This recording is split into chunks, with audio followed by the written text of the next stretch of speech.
Yeah, so when we talk about influencing, then inevitably we move into communications.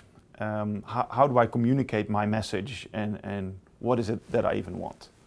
So I found over the last 20 years as a professional that communication is extremely important, and to some extent it is what we do all day, and it is the most powerful tool in the toolkit. Do you think that engineers have good communication skills? Again, the generic statement around are engineers good communicators is very difficult.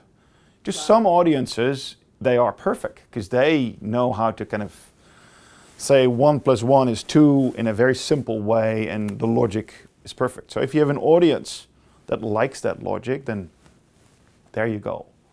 On the other hand, the audience is often a mix between those who like that language and those who are actually inspired by very different types of language. So again, I think communication very much depends on variability of styles and using the right tools. In general, I would say engineers are more prone to a certain style, and I think when they get into kind of a society with a lot of non-engineers around as well, it'll be important to broaden their communication styles and understand what the audience wants. Have you ever failed in that area where you were communicating in an unclear way? All the time, all the time. So this is a constant learning experience. Give me an example, please. When we in this market environment, we're looking at the risks of our raw materials. The market is very short, so we need to secure the supply of our manufacturing sites with the raw materials. I gave a very simple metric to measure how we would measure to reduce the risk. But risk is so complex that in the end I needed to decide to complex the metric a bit with putting other metrics. To give you an example, we said we'll look at raw materials where we only have one supplier qualified. And that's of course a very simple way of measuring what we're doing, and it's a very important thing, but it's not the whole picture. So I try to reduce the complexity to as simple as possible, but sometimes you understand that you went a bit too simple. And then you need to put yourself together saying, well, maybe this is very easy, but it is now not effective anymore. And now we're increasing the scope, making now 2 extra metrics into this risk, in this risk KPI, which is a bit more complex, but again, they're effective in balancing what is helping the reality and being simple for the message itself. Sense making is, I think, important because it drives people. So if you have people working with you on certain problems, they need to know what they are working towards. I've seen so far that people liked working together on problems when they knew as a team what they were working towards.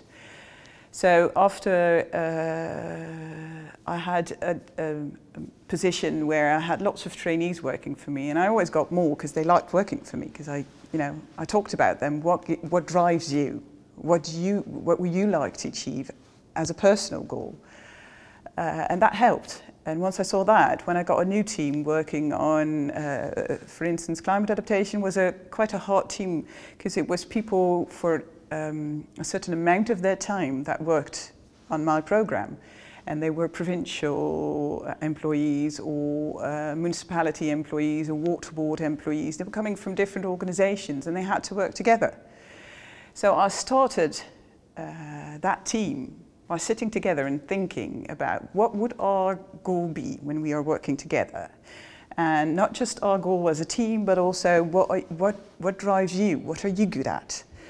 So you try to, as you would a good working mechanical thing, you try to put these together in a machine that goes and wants to go. And I think it's very important to start there, to start the communication, thinking about why are we working together, what are we working towards, and what is everybody's personal driver.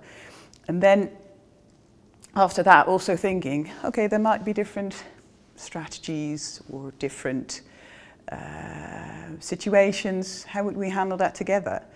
And even if you might not come to one certain solution, just having that talk together all help in the rest of the process when they're having to work together, because you understand more about each other and there's less disturbing communication, because you get to know what is driving that person. Why is he doing that? Why is she doing that? And it's actually quite fun, because there was somebody in that team who was a complete engineer, hot to, I don't know, soul. And so she was very technical. And sometimes that led to, yes, but we've been through that and we know it's not completely, you know, from A to Z. We can't. We need to think of another solution. But because they knew that she was so technical and that was what drove her, we could go back to the conversation and say, okay, we know that it might not be the optimal solution. But if we think about where we were going together, and if we think about the differences between you and the other people in the team, what should we do? And just having that opening by starting to talk about what our goal is, what your goal is, what your drivers are, that was possible for the rest of the period when working together. So yeah, it's very important to, I don't know, that's my sense making sense of why people do things they do, making sense of what we're working toward, and having a set goal together to actually be able to really work together. And that, of course, also goes for the environment in which you work. You have to have talks with your partners, with your the bosses elsewhere, the people involved. So yeah, it's always about why are we doing this? And why are you doing that? And bringing it together.